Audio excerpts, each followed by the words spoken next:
this study is just perfect. The timing is just perfect. It all feels providential because Providence does govern the course of history.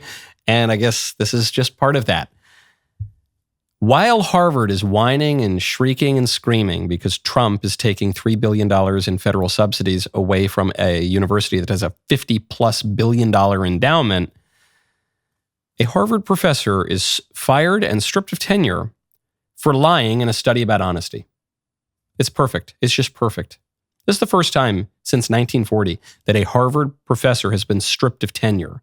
What happened? This woman, Francesca Gino, a celebrated behavioral scientist at HBS, Harvard Business School, apparently tweaked some data in 4 studies. This is according to reporting by GHB. And she tweaked the data, reportedly, allegedly, because the data didn't totally back up her hypothesis.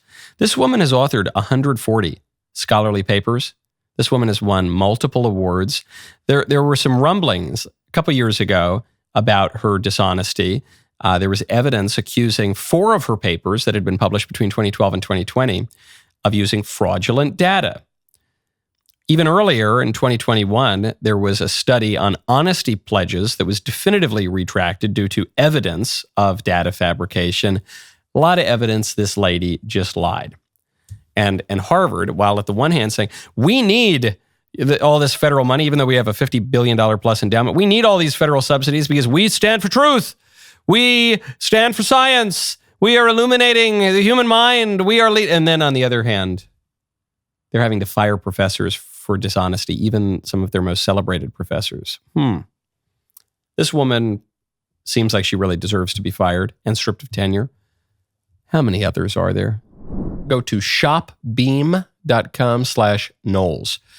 I like to sleep, okay? And I don't get enough sleep. Sometimes when I was younger, I didn't get enough sleep because I didn't know how to fall asleep right. Now I don't get enough sleep because I have screaming toddlers and I work a lot. The best way right now, right this second, for you to get that beautiful night's sleep is to go check out Beam's Dream Powder. Beam is proudly founded in America, run by people who share our values, hard work, integrity, and delivering results. Beam is a healthy nighttime blend packed with science-backed ingredients shown to improve sleep so you can wake up refreshed and ready to take on the day. Dream is made with a powerful blend of all natural ingredients, reishi magnesium, L-theanine, apigenin, and melatonin. Can you pronounce all of those correctly? It doesn't matter if you can. Just you get them, and then you have a good night's sleep. Your focus and energy can return. You can finally feel equipped to excel rather than merely endure each day. Here's the bottom line. Beam is giving our listeners the ultimate Patriot discount of up to 40% off. Try their best-selling Dream Powder. Get up to 40% off for a limited time. Go to shopbeam.com/Knowles. Use code Knowles at checkout. That is shop, BEAM.com/KNOWLAS. Use code Knowles for up to 40% off. Sleep better, wake up stronger, show up ready for your family, your work, your country. When you're well-rested, you're unstoppable. Country needs more people like that. I don't think it's just about this woman. This woman might become a scapegoat, but how long have we heard about the replication crisis in the social sciences? I was hearing about that 10, 15 years ago, that there's a replication crisis in the social sciences whereby all these papers, scholarly, peer-reviewed. Peer review is a bunch of BS too, by the way. Peer review is just when a professor sends a paper around to her professor friends, and then the professor friends get their graduate students to kind of look at a paper or whatever, give it the stamp of approval. But even the peer-reviewed papers can't be replicated. That is throughout psychology, throughout the social sciences, all the way up to the top universities, supposedly top universities. Wow, what do you know? It turns out there's fraud. It's funny that there's dishonesty in a study on honesty. I mean, that makes it particularly funny and newsworthy. I don't think that this Harvard lady's dishonesty is all that notable. In fact, I think this is widespread throughout the academy. It gets back to something we were talking about yesterday. We talked about the commencement speech at the University of Maryland.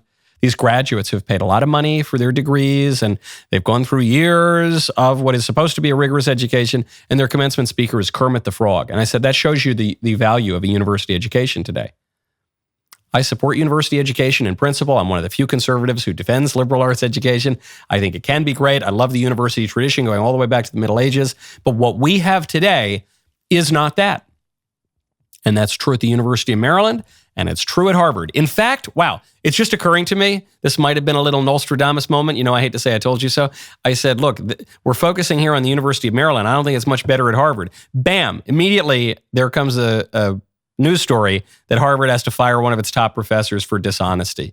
This is what you're getting. This is your university today. So why are we funding these schools? Why are your taxpayer dollars going to fund these schools when they are not properly educating students, so they're failing in their pedagogical mission, and they're not even producing replicable scientific studies? They're producing BS and nonsense and manipulating data. So they're not even furthering the academic mission of growing human knowledge. And they're not, what are they doing? They're creating sinecures for liberal elites and to be insulated from you and from the consequences of their choices and their lifestyles in reality. That's what they're getting. They're getting a cushy club and a perch from which to condescend and express their contempt for most Americans. If they want to do that, fine, I guess, whatever. We should not have to pay for that. Once again, Trump just picks the perfect enemy. And then he gets all of his political opponents to have to defend that really unpopular institution, the indefensible, in this case, Harvard. Did you like that clip? Be honest. Good. Ring the bell and subscribe, and we'll see you next time.